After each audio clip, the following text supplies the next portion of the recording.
એક તરફ Surat smart city હોવાના દાવા કરવામાં આવે છે તો બીજી તરફ શહેરના હાડ સમાન વિસ્તારોમાં ગંદકીમાં સબડી રહ્યા છે। વોર્ડ નંબર 13 ના કુંભારવાડા અને ગોપીપુરા વિસ્તારમાં કચરાના ગંજ ખડકાતા સ્થાનિકોમાં ભારે રોષ જોવા મળી રહ્યો છે।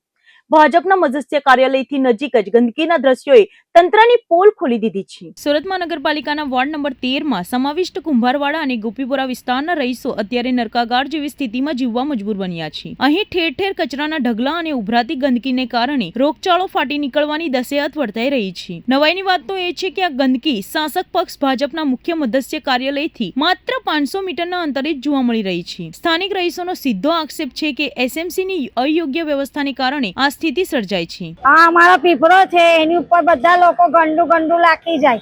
સવાર પડે ને લોકો પૂજા કરવા આવે ને આ બધા કચરાવાળીઓ કચરાના પણ અહીંયા જ ઢગલા વાળી જાય।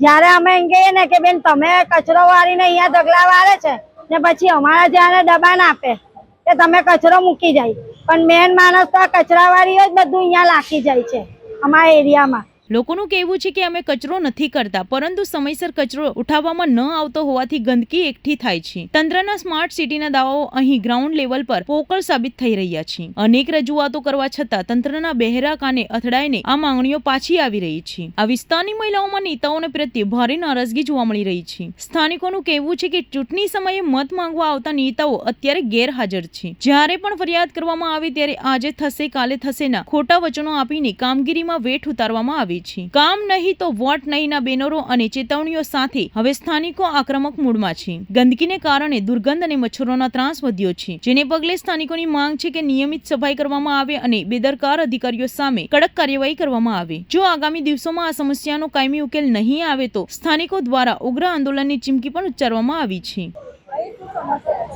આ અમારો પીપળો છે, એની ઉપર બધા લોકો ગંદુ લાખી જાય।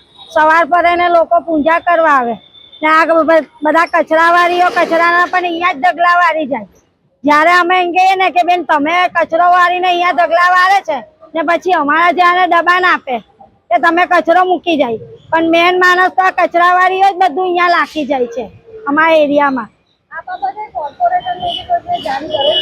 ના, કોઈ કોર્પોરેટરને જાણ કરી પણ નથી ને કહેવા જઈએ તો કોઈ કોર્પોરેટર સાંભળે પણ નહીં, અમારી વાત જ નહીં સાંભળે ને એ તો બહુ ચાલ્યા કરે એમ કહી દે ઉઠાઈને। અત્યારે હાલ જે પ્રકારે ચૂંટણીનો માહોલ ચાલી રહ્યો છે તો શું ઉમેદવારો આવે છે? ના, કોઈ ઉમેદવાર આવતા નથી અમારા એરિયામાં તો કોઈ આવ્યા જ નથી। કોરોના વખતે નથી આવ્યા તો હવે ચૂંટણી વખતે કાઢી આવવાના? એને તો બસ મત જોઈએ, મત આપો અમને। પછી ઉમેદવારોની રેલી પસાર થાય હા તો રોડ પરથી જાય છે ને, અમારા મોહલ્લામાંથી નથી જતી તો ત્યારે એ લોકોની નજર નથી પડતી? ના, કોઈ નજર નહીં પડે, એ લોકો તો એ લોકોની ધૂનમાં જ હોય।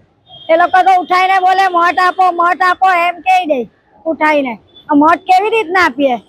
અમારા એરિયામાં કેટલો ગંદવાડ છે, તમારી વાળવા વાળીઓને પણ કેવો કે આ વાળીને અહીંયા ઢગલાની વાળા બધું અહીંયાથી હટાવો એમ કહેવાનું એ લોકોને કે આ લારી ગલ્લા બધું જ હટાવો, મોટર ગાડી બધું રિક્ષા તે હટાવો અહીંથી।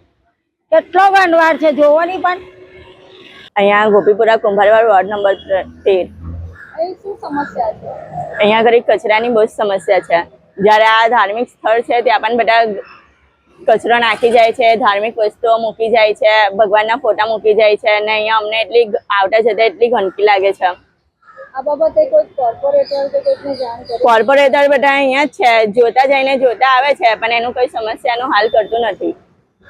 અત્યારે હાલ ચૂંટણીનો માહોલ ચાલી રહ્યો છે તો ઉમેદવારો અહીંથી પસાર થાય છે રેલી?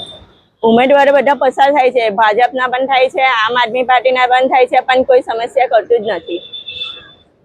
હવે જે ચૂંટણી આવી રહી છે તો જ્યારે એ લોકો ઉમેદવારો વોટ માંગવા આવશે તો શું કરશે?